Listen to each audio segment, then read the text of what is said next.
Strategi pelaksanaan tindakan keperawatan pada klien dengan situasi khusus marah. Proses keperawatan ditemukan kondisi pasien Nona H, usia 25 tahun dengan diagnosa medis post-operasi apendik perforasi hari keempat, dirawat di ruangan VIP RSUP Fatmawati. Data subjektif yang didapat, Nona H mengatakan dari tadi mengeluh nyeri tapi tidak ada satupun perawat yang datang menghampiri, padahal sudah membunyikan bel. Klien mengatakan tidak dapat tidur pada malam hari karena nyeri yang dirasakan. Klien mengatakan kapan nyerinya akan hilang dan mengatakan mengapa masih nyeri padahal sudah diberikan obat. Data objektif yang didapat, klien tampak marah. Keadaan umum sedang, kesadaran komposmentis dengan tanda-tanda vital, tensi 120/80 mm Hg, dan nadi 103 kali per menit dengan suhu 36,4 derajat Celcius dan pernafasan 20 kali per menit. Diagnosa keperawatan yang diangkat, coping tidak efektif berhubungan dengan ketidakcukupan persiapan untuk menghadapi stresor, diambil dari SDKI dengan D.0096. Tujuannya, setelah dilakukan tindakan keperawatan 2 kali pertemuan selama 20 menit, didapatkan status coping, verbalisasi kemampuan mengatasi masalah membaik, perilaku asertif membaik, verbalisasi menyalahkan orang lain membaik. Pada pola tidur, keluhan sulit tidur pasien membaik. Tindakan keperawatan, manajemen pengendalian marah diambil dari Psiki I.09290, yaitu mengidentifikasi penyebab atau pemicu kemarahan. Kedua, menggunakan pendekatan yang tenang dan meyakinkan. Ketiga, jelaskan makna, fungsi marah, frustasi, dan respon marah. Keempat, kolaborasi terapi yang berhubungan dengan penyebab marah, seperti obat nyeri atau obat tidur.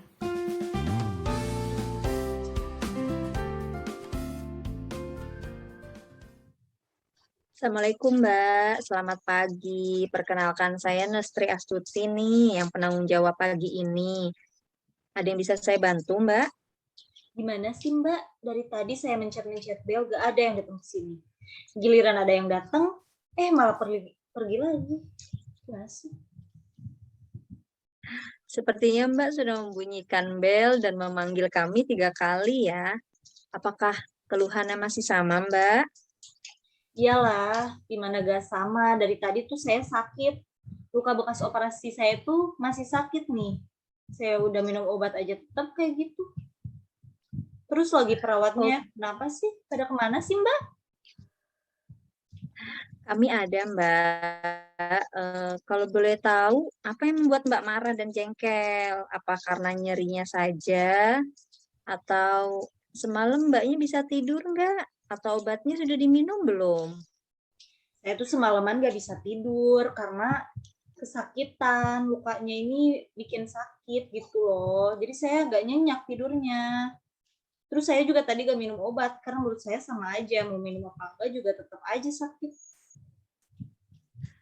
Baik, kalau begitu boleh nggak nih saya minta waktunya kita biar bisa ngobrol, kita bicarakan yuk kekesalan yang Mbak rasakan. Mbak mau sambil duduk atau mau sambil berbaring? Ya udahlah, duduk aja, saya udah males.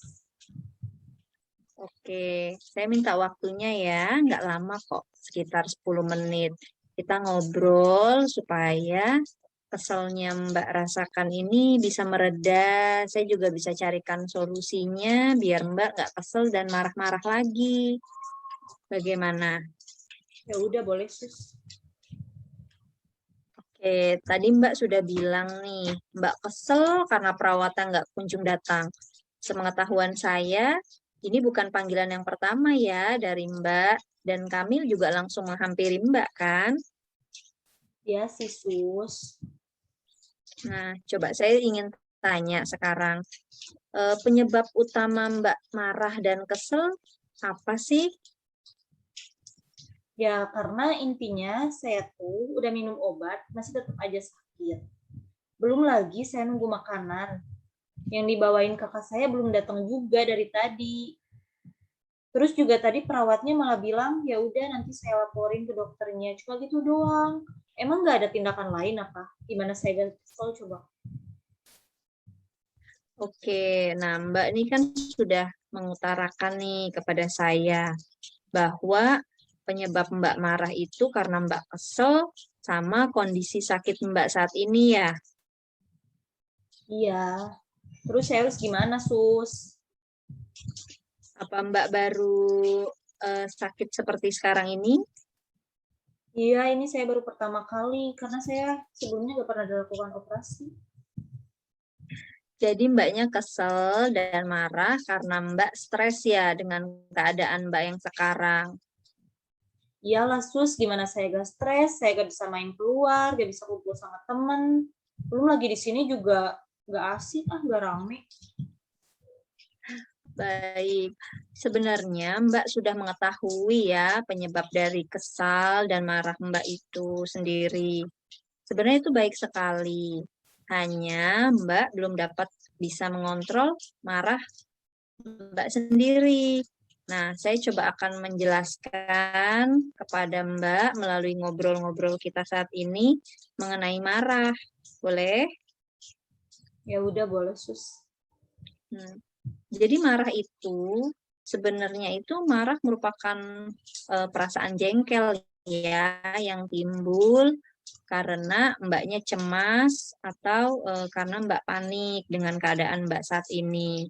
Nah, seperti tadi Mbak yang rasakan marah-marah, jengkel seperti itu. Nah, sebenarnya marah itu boleh nggak sih?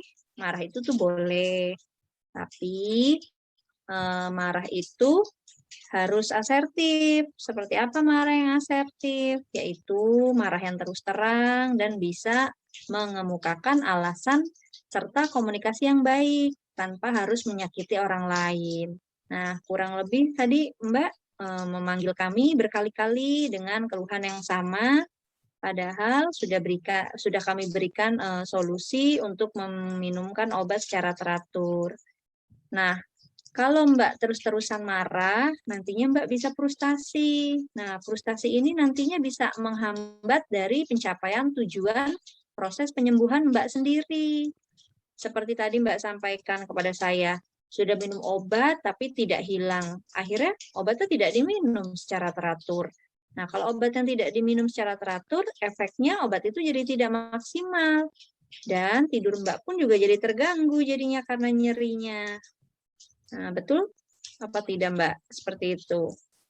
Ya sih, Sus. Malah nyerinya Nah, juga makin bertambah kalau saya kayak gini terus. ya betul sekali, Mbak. Nah, saya sekarang mau memberikan informasi atau tips nih kepada Mbak. Pada saat Mbak marah, apa yang harus Mbak lakukan supaya marahnya juga mereda dan tidak malah tambah nyeri. Jadi kita bisa lakukan tarik nafas, teknik relaksasi pada saat kita nyeri. Nah, caranya seperti apa? Kita lakukan menarik nafas lewat hidung, kemudian kita hembuskan lewat mulut. Mau dicoba? Boleh, Sus. Yuk, kita tarik nafas dari hidung, ya, dihembuskan dari mulut. Betul sekali, seperti itu Mbak bisa lakukan sebanyak 3 kali. Nah, kemudian pada saat Mbak marah, Mbak bisa alihkan supaya marahnya tidak berkelanjutan seperti apa? Dengan berzikir, dan beribadah. Boleh sholat di tempat tidur sambil berbaring kalau Mbak rasakan tidak kuat saat harus sholat dengan berdiri. Seperti itu. Bagaimana nih Mbak perasaannya setelah kita ngobrol mengenai marah? Ya, saya sekarang sih jauh lebih tenang ya. Terus tahu juga gimana gitu ngatasin nyerinya selain pakai obat tadi. Ya, betul. Boleh disebutkan kembali tindakan apa coba yang bisa dilakukan pada saat kita marah? Tadi yang disebutin suster kan tarik napas dalam, terus keluarin lewat mulut Betul. ya 3 kali. Iya, Selain itu saya juga betul. harus banyak istighfar kali ya.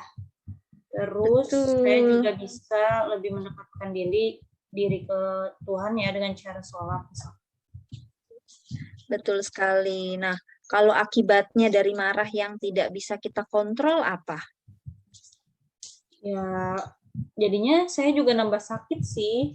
Terus jadi kesel aja gitu, gak enak gitu. Kayak yang gimana ya, malah gak sembuh. Malah saya tambah Betul sakit juga. sekali, Mbak. Ya, betul sekali. Nah, Mbak kan sudah bisa menyebutkan kembali nih tadi apa saja yang sudah saya ajarkan atau saya berikan tips untuk menanggulangi rasa marah Mbak. Nanti Mbak bisa coba lakukan ya. Terus juga jangan lupa obatnya tetap diminum secara teratur